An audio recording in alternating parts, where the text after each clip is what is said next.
Everyone, কেমন আছো তোমরা সবাই? আজকে চলে আসলাম আবার তোমাদের সাথে নতুন একটি ব্লগ নিয়ে। আজকে খুব ছোট্ট একটি ব্লগ তোমাদের সাথে আমি শেয়ার করব। ছোট্ট একটি মানে আমি এরকমই ব্লগ দিই আর কি। তো আজকে ব্লগটি কিন্তু আমি দুপুর থেকে শুরু করছি, একদম মানে ডাইরেক্ট আমার রান্নাঘর থেকে। তো আজকেও অ্যাজ ইউজুয়াল আমি ঝোল একটা তরকারি রান্না করব। আজকে কিন্তু খুবই গরম, 2 দিন আগে বৃষ্টি হয়েছে, 2-3 দিন আগে মেবি। তো গরমই পড়েছে আসলে। তো একটু বাইরে গিয়েছিলাম, আমি টুকটাক বাজার করে এনেছি। আর অনেক খুশি লাগছে আসলে। আমার হাজব্যান্ড আসবে সামনে, প্রায় মনে হয় 15-18 দিনের মতো পরে আর কি আসবে, এই শুক্রবারেই আসবে। তো সেই জন্য অনেক হ্যাপি। টুকটুক করে বাসার আসলে একটু ক্লিনিংই করছি, যেহেতু একটা পুরুষ মানুষ আসলে কিন্তু আলাদাই একটা অ্যারেঞ্জ করতে হয় বাসা। তো সেই জন্য টুকটুক করে আমি একটু পরিষ্কার করছি। আর আজকে সিম্পলই রান্না করছি। দেখো, সিম্পল মানে আমরা এই তরকারি বেশি খাই আসলে, ঝোল তরকারি, আলু ডাঁটা আর বরবটি দিয়ে। তো এই তরকারি আমি রান্না করছি আজকে বড় মাছ দিয়ে রান্না করছি। এটা সম্ভবত ব্রিগেড বা সিলভার কাপ, জানি না তোমরা খাও কি না। আমাদের বাসায় মানে বিশেষ করে আমি আর আমার ছেলে একটু তৈলাক্ত মাছটা বেশি পছন্দ করি। রুইটা আমার পছন্দ, কিন্তু ওই রকম না, একটু তেল তেলে মাছ হলে আমাদের দুইজনের ভালো লাগে। তো এই মাছগুলোই আসলে বেশি আনা হয়। রুই মাছটা হয়তো আমার বাবা মা বা আমার হাজব্যান্ড আসলে, কিন্তু এই তেল তেলে মাছই আমরা খুব পছন্দ করি। তো লবণ হলুদ দিয়ে কিন্তু একটু নেড়ে চেড়ে হালকা জল দিয়ে কিন্তু আমি একটু ঢেকে দিয়েছিলাম। তারপরে এই দেখো সেদ্ধ হয়ে এসেছে, তার মধ্যে একটু আমি জিরার গুঁড়ো দিয়েছি। তো জিরার গুঁড়ো দিয়ে আমি নেড়ে চেড়ে তারপরে আমি একটু মরিচের গুঁড়া দিলাম। এটা তোমরা ঝাল অনুযায়ী দিবে, আমি ওখানে এইভাবে দিলাম। আজকে একটু কাজে প্রেশারই, যেহেতু আর 2-3 দিন পরে হাজব্যান্ড আসবে। সো আজকে ভাবলাম যে অত কিছু করব না, জাস্ট এই তরকারিটাই কোনোরকমভাবে রান্না করে নিয়েছি। আর টুকটাক করে বাজার করেছি, কালকে আরেকটু বাজার করব।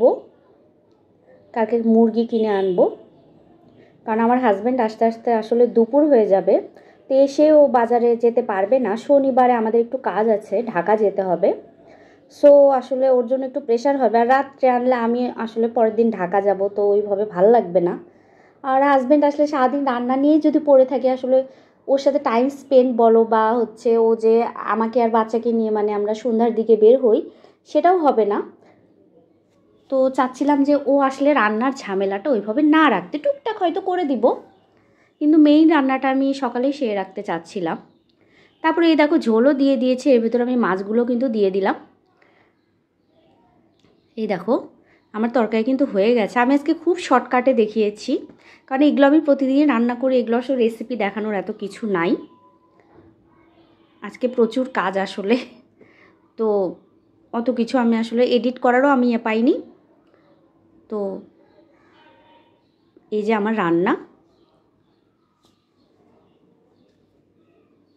আলু বটবটি ডাঁটা দিয়ে একটা সিম্পল রান্না। তারপরে এই দেখো আমি কি কি বাজার করেছি, টুকটাক বললামই তো। 2 হালি ডিম কিনেছি, আমি ম্যাঙ্গোরুস কিনেছি অবশ্যই আমার ছেলের জন্য। তারপর একটা অরিজিন অয়েল কিনেছি, অনেক দিন থেকে কেনা হয় না, সেই যে বাসায় গিয়েছিলাম তার অনেক আগে আমি কিনেছিলাম। তারপরে সেদিন দেখলাম যে অরিজিন অয়েলটা শেষ হয়ে গেছে। তো এরকম এবারটা মানে জেসমিন ফ্লেভার সম্ভবত, আমি জানি না। তারপরে এই দেখো অল্প অল্প করে বাজার করেছি, যেহেতু আমার হাজব্যান্ড যেহেতু বাড়ি থেকে আসবে, বাসা থেকে মানে বগুড়া থেকে। তো আমার বাড়িতে হচ্ছে, আমার শ্বশুরবাড়িতে কিন্তু ঢ্যাঁড়স বিভিন্ন কিছু হয়, তো ওগুলো নিয়ে আসবে। বাড়ির জিনিসই এজন্যই আনে আসলে, বাড়ির জিনিস না হলে তো আর বয়ে বয়ে এখানে টাকা বেশি দেখে ওখান থেকে আনা, এগুলো আসলে হয় না। আমাদের সেমই হয়, বগুড়া শহরে আর হচ্ছে ঢাকা এই সাভারে সেম দামই হয়, হয়তো 5 টাকা কম হতে পারে এরকম।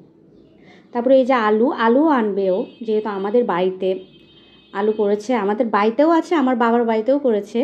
তারপরে এই যে ডাঁটা, বরবটি এনেছি। বরবটি আর ঢ্যাঁড়স হচ্ছে মেইনলি আমার ছেলের জন্য আনা, ও খুব পছন্দ করে, ওর প্রিয় একটা জিনিস, তো এই জন্যই এনেছি। তারপরে এই যে ধুন্দল এনেছি, পেঁয়াজ এনেছি অল্প, কারণ আমার হাজব্যান্ড আসলে ওইভাবে বাজার করবে, আর যদি নাও সময় পায় আমি নিজেই করব কালকে। তারপরে এই দেখো এই যে কফি এনেছি, যেটা ছাড়া আসলে ইদানিং না আমার চা খুব ভাল লাগতো, কিন্তু ইদানিং মাথা ব্যথা হলে আমার কফিটা খেতে খুব ভাল লাগে, এই কারণেই আসলে এনেছি।